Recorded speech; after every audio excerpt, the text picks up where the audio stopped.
कहानी की शुरुआत हांगकांग के एक बिजी पोर्ट से होती है, जहां क्रैश कंटेनर्स को शिप पर लोड कर दिया जा रहा था। यहां कंटेनर्स टाइट सिक्योरिटी में अलग अलग जगह पर भेज रहे थे। कंटेनर्स में एक के अंदर पैसा ढेर सारा पड़ा हुआ था। इवान मार्को नाम का एक आदमी वहां पे मौजूद था। सिक्योरिटी चेक के बाद वो कंटेनर से बाहर आ गया। असल में एक कंटेनर स्पेन से हांगकांग $1.5 मिलियन के साथ में शिप किया गया हुआ था। नोटों की गिनती होने के बाद इवान को कुरियर के तौर पर 3% पर कमीशन मिलने वाला था। लगभग 80 करोड़ रुपए इवान को मिलने वाला था। होटल के सामने इवान वैले का काम करता था। जब इवान अपने पिता को अपना हीरो मानता था, उस टाइम वो इवान अपने पिता को बहुत बड़ा इंसान समझता था। कभी भी उस दिन को नहीं भूल सकता जिस दिन वह अपने पिता की बुरी हालात को याद कर रहा था। जब वह अपने पिता के साथ एक शादी के बकेट खोलने के लिए लोन मांगने गया था बैंक के पास। बिजनेस शुरुआत में तो काफ़ी अच्छा चला। इवान के पिता ने बिजनेस शुरू की और बिजनेस शुरुआत में काफ़ी अच्छा चला। उनका परिवार खूब नोट छाप रहा था। लेकिन फिर देश के इकोनॉमिक क्राइसिस आने के बाद उसके पिता का बिजनेस ठप हो गया, जिसका रिएक्शन बाद में इवान के पिता पर असर पड़ा। टीवी के सामने शिकायत करते रहते थे। उसके पिता और पॉलिटिशियन को देख करके बहुत गुस्सा करते थे। इवान को उस पर बहुत चिढ़ आने लगी। कुछ करना धरना रहता नहीं है, बस यही करना रहता है। टीवी के सामने वेल्ले के जैसे बैठे रहते हैं। इवान कार पार्किंग का नौकरी करने लगा, लेकिन साथ ही हमेशा बिजनेस के बड़े अपॉर्चुनिटी ढूंढने की तलाश में रहता। अपने पिता से बिल्कुल उल्टा और सिस्टम से चिपक कर रहने में विश्वास नहीं रखता था। खैर, एक दिन उसने अपने दोस्तों के सामने अपनी एक बिजनेस प्लान को सामने रखा, जिसमें उसका बिजनेस प्लान था कि एक छोटा सा पुराना घर है, उसे हम अच्छे से डेकोरेट करके बड़ी दाम में बेचते हैं। लेकिन उसके दोस्तों ने उस पर कोई दिलचस्पी नहीं दिखाई और उन लोग उस पर हंसने लगे। उसके दोस्तों ने कहा, तुम्हारे पास पैसे नहीं है तो क्या करोगे? तो उसके दोस्तों ने फिर इवान ने कहा कि हम बैंक से लोन ले लेंगे। तो उसके दोस्तों ने फिर से उस पर हंसना चालू कर दिया। फिर इवान वहां से दूर चला गया। मिस्टर लैरिमर को देखा, जो कि मौजूदा सरकार में एक मंत्री था, लेकिन उस वक्त वह बहुत ज़्यादा नशे में था। इवान ने सामने से उस आदमी को घर छोड़ने का ऑफर दिया ताकि उसके करीब आ सके। तैयार हो गया। वह आदमी बहुत जल्दी तैयार हो गया। उस आदमी के ब्रीफ केस को खोलने के लिए बेताब था। ब्रीफ केस वहीं पे पड़ा हुआ था। खुशकिस्मती से उस ब्रीफ केस में बहुत सारा पैसा था। उस पैसे के ढेर को देख करके इवान हैरान हो जाता है। तुरंत ही कुछ नोट निकाल करके अपनी जेब में रख लेता है। उसके बाद उस आदमी को छोड़ने के बाद वह सीधा उस औरत से मिला जिसके लिए पॉलिटिशियन काम करता था। उनका मानना था कि नशेड़ी से बेहतर काम कर सकता था। इवान कहता है कि मैं इस नशेड़ी से अच्छा काम कर सकता था। बिजनेस जो मर्जी हो। उसने यह भी बताया कि पॉलिटिशियन पीठ पीछे उसने चोरी कर रहा था। पैसे तो उसने निकाल ही लिए थे। उसकी बात सच निकली। साथ ही मैरी को इवान का कॉन्फिडेंस बहुत अच्छा लगा और फिर उसने इवान को डिलीवरी के लिए 10,000 यूरोस का ऑफर दिए। इवान बहुत खुश हो गया। मुझे नया काम मिल गया करके पहुंचने के लिए तैयार हो गया। अगले दिन इवान ने फ्रांसिस्को नाम के एक आदमी से मिला और फ्रांसिस्को नाम के ही आदमी को उसने घोड़ा डिलीवर किया। घोड़ा डिलीवर उसकी बेटी के लिए था। बर्थडे गिफ्ट के तौर पे उसे खरीदा था। सवाल करने पर इवान ने उसे बताया कि यह उसकी मैरी के लिए पहली डिलीवरी थी। बातचीत के दौरान पता चला कि फ्रांसिस्को और इवान दोनों एक ही शहर में। उसे फ्रांसिस्को की कहानी पता चली। फ्रांसिस्को बहुत ही गरीब इंसान था। पहले एक मामूली सा फोटो कॉफ़ी शॉप में काम करता था। धीरे धीरे उसने कुछ बड़े बड़े लोगों के साथ तो हाथ मिलाकर आज इस मुकाम तक पहुंच गया। इवान भी कुछ इसी तरह के सपने देखता था। इवान को फ्रांसिस्को में मैरी के लिए कैश का ब्रीफकेस डिलीवर करना था, लेकिन यह काम इतना आसान नहीं था और बहुत ही ज़्यादा कठिन था। इवान को पुलिस ने रोक लिया। आगे थोड़े से जाते ही पुलिस ने उसको रोक लिया और उसके ब्रीफ केस को भरा हुआ कैश उसको पुलिस को मिल गया। इवान ने अपने आप को बचाने के लिए इवान ने झूठ बोला कि यह मैंने अपने घर बेच करके पैसे इकट्ठे किए हैं, लेकिन पुलिस वालों ने बहुत ही चालाकी से इवान का झूठ पकड़ लिया और इवान को गाड़ी पे उसके सर को दे मारा। देखकर इवान ने पूरे कॉन्फिडेंस में कहा कि मैं तुम्हारे बॉस को जानता हूँ, फ़ोन करूँ क्या, मिलाऊँ फ़ोन? तो पुलिस वालों ने उसे छोड़ दिया। मैरी के लिए काम करते थे और सब उसकी प्लानिंग थी ताकि वह इवान की वफादारी को परख सके। डिलीवरी हो जाने के बाद इवान को उसके पैसे के साथ साथ बोनस भी मिले। समय बीतता रहा और इवान मैरी के और करीब आते गए। अगले ही दिन इवान की मुलाकात मैरी के पति फ्रांसिस से हुई। तो एक बहुत बड़े डायमंड स्मगलर का बेटा था और साथ ही उनका फॉरेन करेंसी ट्रैफिकिंग का भी बिजनेस था। उस दिन का काम एक बेल्जियम कुरियर का था। इवान अपनी कुरियर की नौकरी में बहुत खुश था क्योंकि पहले भी और किया हुआ था, पैसे कमा रहा था और साथ ही महंगी महंगी गाड़ियां भी चला रहा था। इस टाइम पे इवान के पास बहुत सारे पैसे आ गए थे। फ्रांसिस्को, जिसे लोग पाको के नाम से जानते थे, बहुत ही अमीर क्लाइंट के काले पैसे को साफ करने का काम करता था और इसमें फ्रांसिस और मैरी उसकी मदद करते थे। वो इवान को कैश से भरे हुए ब्रीफ केसेस को देता था बेल्जियम पहुंचाने के लिए। एक दिन इवान लेटिसिया से बात कर रहा था, उसे पाको ने देख लिया। पाको इस बात से बहुत नाराज हुआ। उसने इवान को लेटिसिया से दूर रहने के लिए कहा क्योंकि इवान उस समय बहुत गरीब और उतना ज़्यादा अमीर नहीं हुआ था और इनकी औकात बहुत ही ज़्यादा थी। एक रेस्टोरेंट में मिला था। उसने बताया कि बेल्जियम में खतरा बहुत ज़्यादा बढ़ चुका है, इसलिए उन्होंने एक दूसरे को शहर से जाने के लिए जेनेवा में नया पार्टनर ढूंढ लिया। पर तभी उन दोनों की नज़र एक अजीब से कपल पर पड़ी। इन्हें देखकर इवान कहने लगा कि इस कद्दू ने कैसे पटा ली इस लड़की को, जिस पर मैरी ने जवाब दिया कि उसके पास जो ब्रीफ केस है उसमें उससे सब कुछ हो सकता है। इवान अभी भी मैरी के साथ बिजनेस करना चाहता था क्योंकि अभी भी इवान का सपना पूरा नहीं हुआ था। वह इस पूरे खेल के बारे में सीखना चाहता था। इवान बहुत ही एक्साइटेड हो गया था। इसके बाद वो लोग एक बिल्डिंग में पहुंचे जहां उनकी मुलाकात मिस्टर स्टूल से हुआ। मैरी का एक बिजनेस पार्टनर था जिसने काले पैसे को साफ करने के लिए बढ़िया सिस्टम बनाया हुआ था। एक अलग ही अंदाज में काले पैसे को वाइट करने के लिए सिस्टम बनाया हुआ था।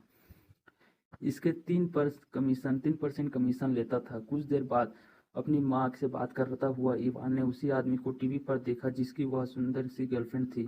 टीवी पर इवान ने उसकी पत्नी को भी देखा और वह समझ गया कि रेस्टोरेंट वाली लड़की थी। इसका अफेयर चल रहा था। इवान शांति से उसके वापस आने का इंतजार करता था ताकि उसके कमरे में कैमरा इंस्टॉल करके उसे ब्लैकमेल कर सके। उस आदमी का नाम लुइस था और इवान ने उसके कमरे में घुसने के लिए एक क्लीनर को थोड़े पैसे दिए, लेकिन बदकिस्मती से रेस्टोरेंट के सिक्योरिटी ऑफिसर यानी कि रंगे हाथों पकड़ लिया। पर असल में तो यानी कि उतना ही था। उसको सिर्फ इवान मुनाफे का एक हिस्सा था। जिसके बाद यकीन ने खुद कैमरा इंस्टॉल किया। इसके बाद वीडियो एविडेंस उन्हें मिला। लुई के ब्लैकमेल करने के लिए काफी था। इवान को पूरा भरोसा था कि यानिक उसका एक बहुत बढ़िया पार्टनर बन सकता है क्योंकि ताकतवर होने के साथ साथ उसका दिमाग भी बहुत तेज काम करता था। खत्म होने के बाद उन दोनों को मस्त पार्टी करते हुए रात में बिताई। उसकी इवान ने मैरी से मिलकर उसे बताया कि काफी समय में उसकी माँ उससे मिलने के लिए जिद कर रही थी। मैरी ने तुरंत ही कह दिया कि भाई कोई बात नहीं, जितने दिन की छुट्टी चाहिए ले ले। उसके मुताबिक परिवार उस सबसे ज्यादा जरूरी था। साथ ही उसने इवान को एक घड़ी तोहफे में दिया क्योंकि उसका मानना था कि इवान इंसान की घड़ी और जूते उसके बारे में बहुत कुछ बता देते हैं। इसके बाद इवान और यानिक लुइस से मिलने पहुंचे। उन्होंने उसे फुटेज दिखाकर कहा था कि तो पुलिस से बात करके अपनी इमेज खराब कर ले या फिर हमारे साथ मिलकर काम कर ले। स्पेन से स्विट्जरलैंड तक पैसे ले जाना चाहते थे और साथ ही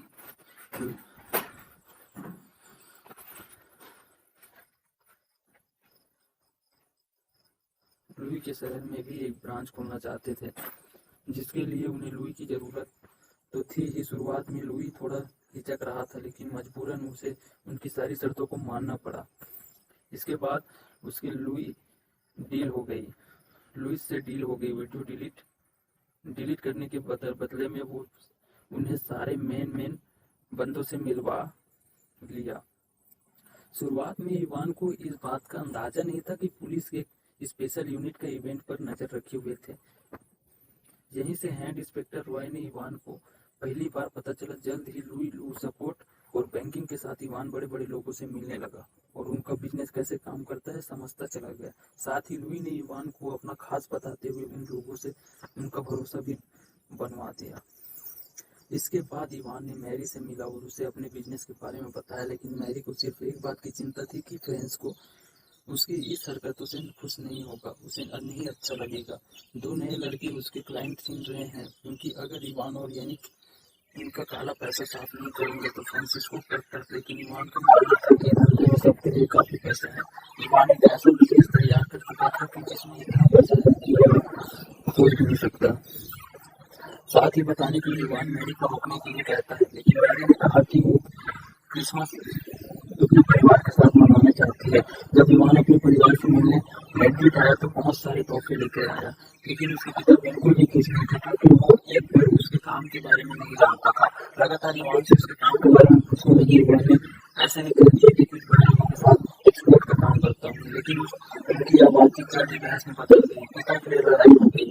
पुराने दोस्तों से मिलने गए और पुराने फ्लैट में खरीद कर नए बना के बेचने का काम ही कर रहे थे। कुछ मिलकर उन्होंने ईवान को बिजनेस आइडिया सुझा दिया था।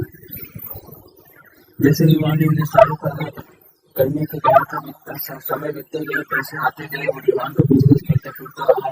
मीटिंग के दौरान उसकी मुलाकात फ्रांसिस्को लेटिसिया से हुई। फ्रांसिस्को इस बात से नाराज था कि ईवान उसके क्लाइंट को अपनी तरफ कर रहा था और उसने इस बारे में ईवान को चेतावनी भी दी थी। लेकिन इसके बाद भी ईवान नहीं माना। फ्रांसिस्को ने अपने कुछ आदमियों को ईवान को मारने के लिए भेजा, सिखाने के लिए भेजा। सिर्फ यह दिखाना चाहता था कि उसके आगे में बिजनेस करने के लिए उन्हें कोई हक नहीं है। इस हादसे के बाद घटने के बाद ईवान ने फ्रांसिस्को का सामना करने का फैसला किया और उसने उसे यकीन दिलाया कि वो फ्रांसिस्को का नहीं छोड़ा। साथ ही उसने फ्रांसिस्को को कहा कि सर देखो, मैं आपके एरिया में काम कर रहा हूँ, मेरा प्रॉफिट 30% ले लो। बात सुनकर फ्रांसिस्को को खुश हो गया। दौरान बहुत पैसे कमाए और इसी के चलते उसने कुछ ज्यादा ही गुरूर आ गया था। बेटा को गुस्सा हो गया और उसका मानना था कि जो सबसे ज्यादा पैसे लेकर आ रहा है उसकी इज्जत करनी पड़ेगी। मैरी ने उसे यह भी बताया कि उसके पति को फ्रांसिस्को पर चल रही इन्वेस्टिगेशन के बारे में खबर मिल गया और इसीलिए उसने ईवान को इस सबसे दूर रखने के लिए कहा। उसकी सलाह नहीं मानी और अपना बिजनेस को बढ़ाने का प्लान बनाया। समय बाद ईवान की नजर एक पार्टी के अंडरकवर पुलिस वालों पर नजर पड़ी। उसके सामने पास जाकर कहा, बॉस के पास ले चलो। पुलिस वालों ने उसे पुलिस स्टेशन ले गया। ईवान की मुलाकात इंस्पेक्टर मैनुअल फ्लो से हुई। समय इंक्वायरी का इंचार्ज था। ईवान ने कहा कि पुलिस की मदद करने को पूरी तरह तैयार हूँ और मेरे बॉस फ्रांसिस्को मैं तो सारे पैसे उसी को देता हूँ। उसके बारे में पूरी तरह जानकारी दूंगा, लेकिन इसके बदले मुझे अपने लिए पूरी सेफ्टी और प्रोटेक्शन की मांग करता हूँ। उसने प्रॉफिट का 30% फ्रांसिस्को देने को इसलिए किया था ताकि वह बाद में उसे फंसवाए साबित की जरूरत है, जिससे साबित हो सके। पुलिस को फ्रांसिस्को के बारे में नहीं पता है, इसलिए इसे अपने पैसे भेजा गया। एक हफ्ते के बाद उसने की हर एक डिमांड पूरी कर दी। किसी के साथ प्यार का नाटक सिर्फ किसी को उस पर शक न हो। बहुत ऐसा था कि मैं अपनी गर्लफ्रेंड के साथ बाहर गया हुआ था। मुझे क्या अपने पिता की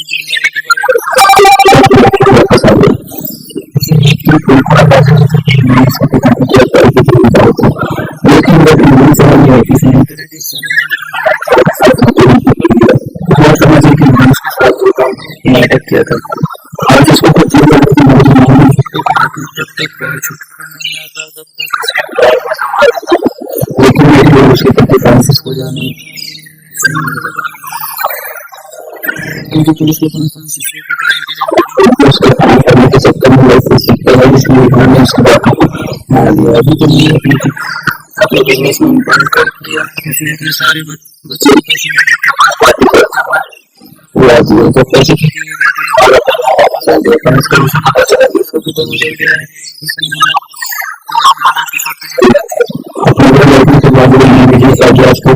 सोचता रहा उसे ट्रेनिंग मुनाफे के बारे में पता चला। ईवान ने के बारे में लेकिन पुराने किसी को इस्तेमाल करते थे।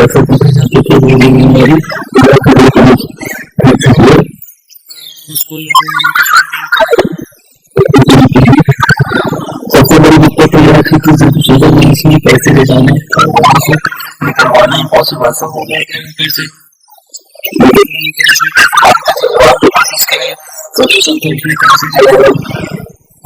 पैसे को लाओ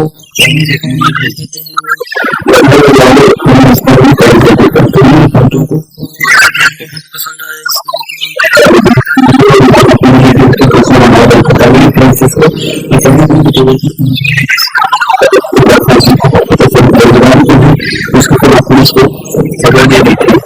तो उसको पैसे की बात है डिसमिस करवा दिया। अगर किसी को हाल भी नहीं थे मतलब ना चाहता तो साथ में पता चल गया कि उसका काम करने के लिए